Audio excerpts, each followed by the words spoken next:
Hello, students. This is an introduction to the author of the essay Commonwealth Literature Does Not Exist. Salman Rushdie was born in Bombay on 19th June 1947. He went to school in Bombay and at Rugby in England. He studied history at King's College, Cambridge, where he joined the Cambridge Footlights Theatre Company. After graduating, he lived with his family in Pakistan and worked briefly in television before returning to England. He worked there as a copywriter for an advertising agency. His first novel, Grimace, was published in the year 1975. His second novel, the acclaimed Midnight's Children, was published in 1981. It won the Booker Prize for Fiction, the James Tate Black Memorial Prize for Fiction, Arts Council Writers Award, and the English Speaking Union Award. And in 1993, it was judged to have been the Booker of Bookers, the best novel to have won the Booker Prize for Fiction in the award's 25-year history. The novel narrates key events in the history of India through the story of pickle factory worker Salim Sinai, one of 1001 children born as India won independence from Britain in 1947. The critic Malcolm Bradbury acclaimed the novel's achievement in the modern British novel as, I quote, a new start for the late 20th century novel, unquote.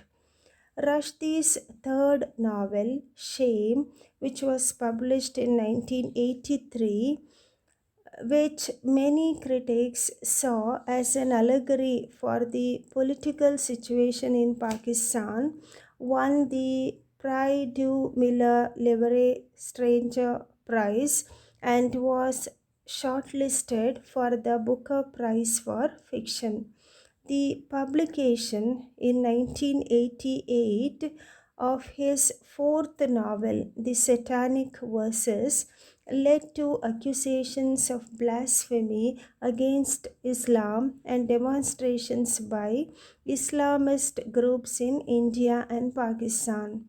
The Orthodox Iranian leadership issued a fatwa against Rushdie on 14 February 1989, effectively a sentence of death, and he was forced into hiding under the protection of the British government and police.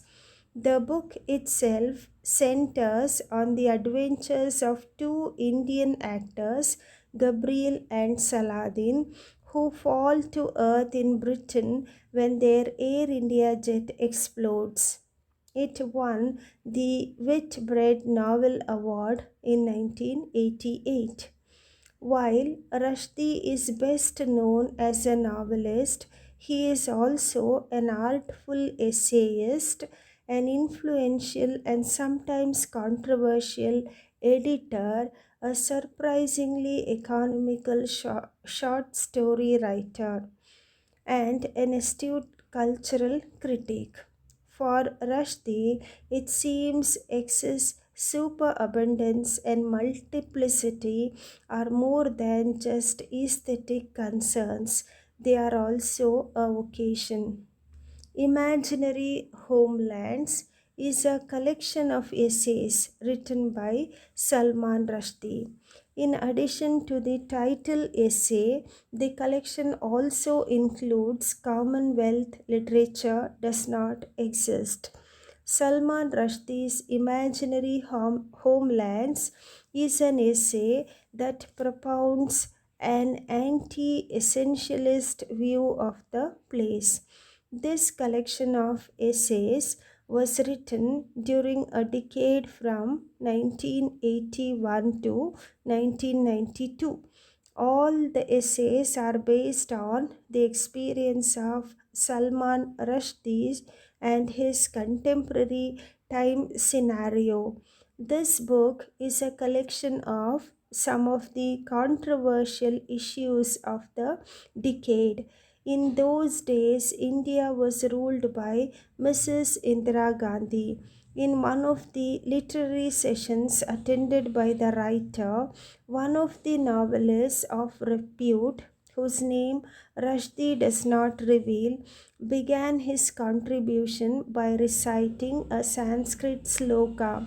Then, instead of translating the verse, he declared, "Every educated Indian will understand what I have just said." This was unacceptable, as in the room there were Indian writers and scholars from diverse backgrounds, such as Christian, Parsi, Muslim, and Sikh. None of them rose in Sanskrit tradition and they were reasonably educated. The question that surrounded in his mind were, what were we being told? We aren't Indian. The second day, an eminent Indian academic delivered a paper on Indian culture that utterly ignored all minority communities and characterized Muslim culture as imperialist and inauthentic.